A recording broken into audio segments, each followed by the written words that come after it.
Hello YouTube, how are you? Welcome back if you are a family member of mine. If you are not, welcome. Make sure you hit the subscribe button down below. We do a lot of cool things on this channel. We have a lot of fun, but I'm assuming you're probably here because you want to know how my hair gets to be like this.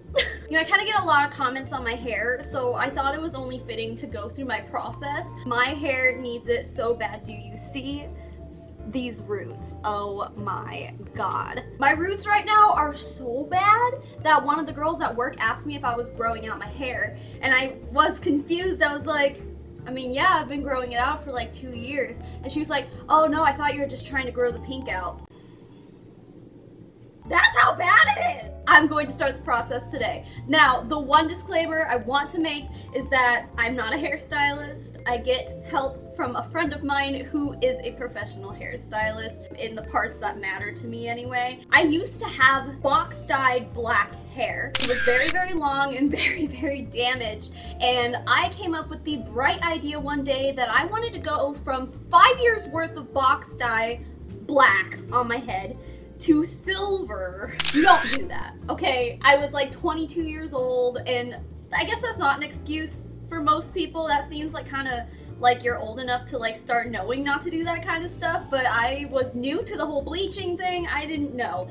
So in order to get all the black hair dye out of my hair, I bleached my hair so much, and then it was just like constant re-bleaching of my roots every time they like grew out just a little bit because my roots are so dark as opposed to like a light color like that. I mean, it was really just a mess, and I will show you some pictures of back in those days because my hair was a travesty. It was so thin, the breakage was insane. I was not taking care of my hair. So when I got pregnant with my daughter, I figured like the constant upkeep of trying to get my hair to grow back out and like be healthy again, it just like was too much work for a 6-7 month pregnant woman. So I had my friend chop all my hair off, and then I started from scratch.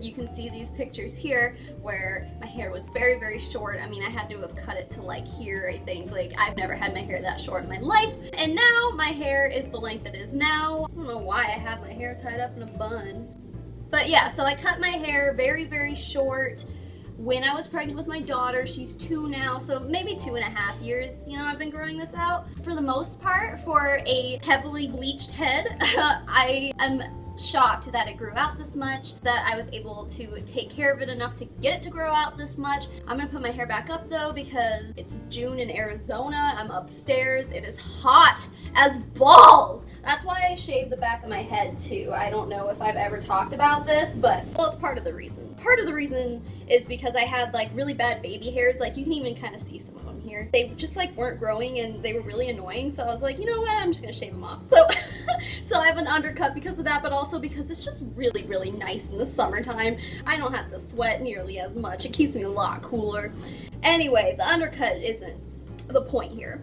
Point is, I grew my hair out. I've been growing my hair out for the past like 2.5 years, and it has come a very long way. I owe a lot of the success of my hair growth to my friend Erica. She saved my hair because what she does is she does a shadow root, so that way I feel like I can afford to let my hair grow out longer without re-bleaching it, and I don't think it necessarily looks bad. I mean, some people, at this point, yeah, it probably looks bad. I probably went a little too long, but it grows out, and there's just, the whole root is, you know, blended so that I don't know how to explain. I don't even know what she does, but it works for me, and I like it a lot because I maybe only have to bleach my roots every like 3 to 4 months. It's actually amazing. I have to say that if you are not a professional hairstylist, if you do not know what you're doing, stay away from bleach. Dear God, do not put bleach on your own head. I know it's expensive to go to a salon and have someone do it for you, but oh my God,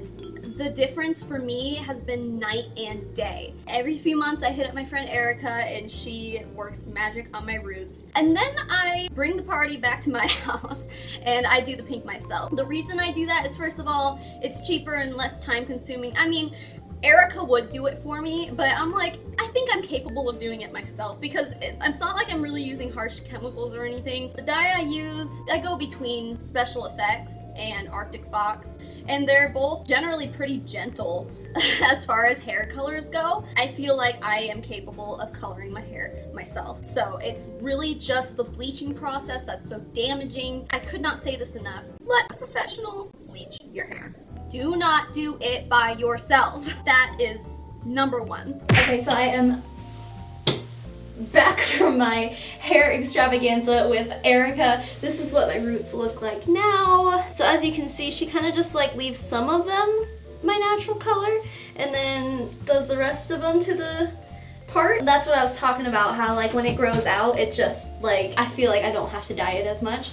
But yeah, so she sends me home looking like this. Now normally what I do is I'll put a buttload of conditioner in here and then like just squirt a little bit of my hair color into it. But this time I feel like I actually want to take my hair darker than what I normally do. So I'm gonna squeeze a buttload of this in there and then just like put some conditioner in it to give it some more product. So I have no like precise measurements when I do this. I just do what feels right.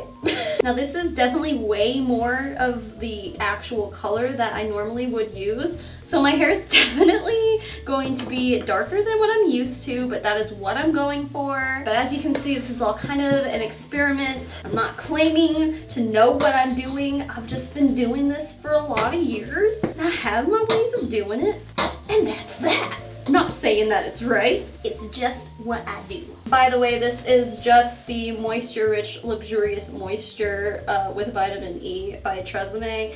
Nothing expensive. I obviously use a buttload of it, so I don't want to spend a bunch of money on an expensive conditioner to do this with. And normally to condition my hair, I like to use Redken, but there's no way in hell I would spend what I do on a liter of that stuff just to squirt it in this mixture. So now that is all mixed together. Ooh, this color, you guys, it stains. So I have these gloves, obviously have been used multiple times, but only on myself and not anybody else. So do I really care? No, I don't. And then what I also do, I have some Blue Manic Panic and I just mix a little bit in there, although since I'm going for a darker color this time, I'm probably gonna mix in a little bit more. It might look a little bit purple, but from what I've experienced with this particular hair color, the purple doesn't like show through. It's just enough to like get rid of the brassiness, even though the color in the pot will look purple. I don't know, even if it was purple, would I care? No, I would not care. So I'll just like dip my brush in.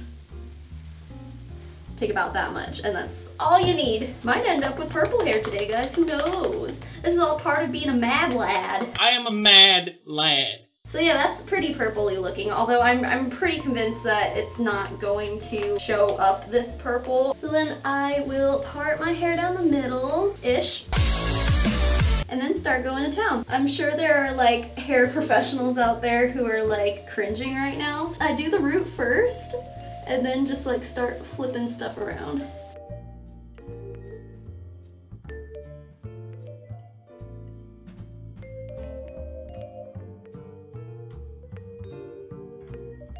And then with whatever's left, which is I have quite a bit, I just kind of just glob it on and kind of create a little hair color dome. And that is that. I'm gonna go wash my face so this doesn't stain my skin. I usually like to let it sit on for at least an hour, and then I will rinse it off. I will see you guys for the reveal another day. Here is the finished product. Focus. Anyway, yeah, here it is. I love this color. Because I've been actually wearing it for a few days like this, and I've gotten a lot of compliments on this color. It is, like I said, darker than what I'm used to, a little more purpley fuchsia-y color, but I did straighten it just to kind of display the growth and the length here. I actually had Erica cut about 2 inches off, so it was longer. The point of this video really is to kind of show off how far I've come as far as taking care of my hair and still having a healthy head of hair after bleaching it a lot. I mean, I am so happy with it, and I think this color is probably gonna fade out really nice too. I've washed it twice now, so it's just, I think it's lovely and beautiful, and I love it. And I'm always impressed with myself with how even I can get the color, even with doing it myself and not being able to see the back of my head, but I think I did all right. Anyways, guys, thank you so much for watching. If you have any questions, I'll answer them as best as I can, but just a reminder, I'm not a hairstylist. I know nothing about what I'm doing. I just go off of my experience, but any questions I'd be happy to answer. And I feel like that's all I really have to say. Thank you for watching, and I'll see you guys later. Bye.